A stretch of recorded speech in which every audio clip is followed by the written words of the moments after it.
Lazao tsy miovy ianao. Ianao le alpha sy omega. Ianao le tsy fiandohana sy fiafarana, tsy miovy ianao Jesosy Kristy omaly. Anio ara-mandrakizay. Amizay tiana tia manitra hatramizay ny fiandriananao andriamanitra anao ary anio ninonaitanay ny fiandriananao andriamanitra anao. Halleluja. Andriamanitra ianao, ianao ny ankofany loha alika rehetra. Lela rehetra dia anaiky fa ianao no Andriamanitra. Jesosy nina mety mitsangy eo amin'ny fiainanay Jesosy. Zay matoky anao foanafoana Jesosy. Zay mbola ilaza fa zay mila anao foanafoana Jesosy. Mangetahitanao zay. Anao zao fotoana zao tsy avelanay andalo fotsiny zao fa tena iombonanay aminao Jesosy. Fanamasina mangetahitanao zahay. Fenao ndray zahay fanamasina. Fanamasina manatrihan zao fotoana zao ianao. Aoka ianao hitobaka eto indray. Fievitrao dia mitondra fiainana be da be. Fievitry ny nofo dia fahafatesana fa ny fievitry ny fanahy dia fiainana. Fantatra efa mipololoha eto indray zany fiainana izay. Fahafikisam-pifaliana ny ao anatrihanao ary fahafinaretana ny ao amin'ny tananao ankavanana Jesosy. Naiza mangetahitanao zany. Naiza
ampadintsika ny feony zava-maneno.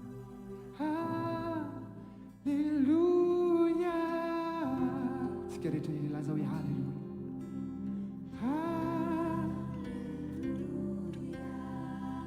Ianao mantsy Jesosy.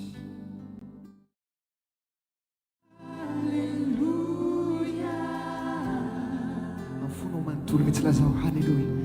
Halleluja. Halleluja. Halleluja. Saotra Jesosy. Antsaina ianao mandrakizay Jesosy. Manan'izay manana anao Jesosy. Tamin'ny fotoana izay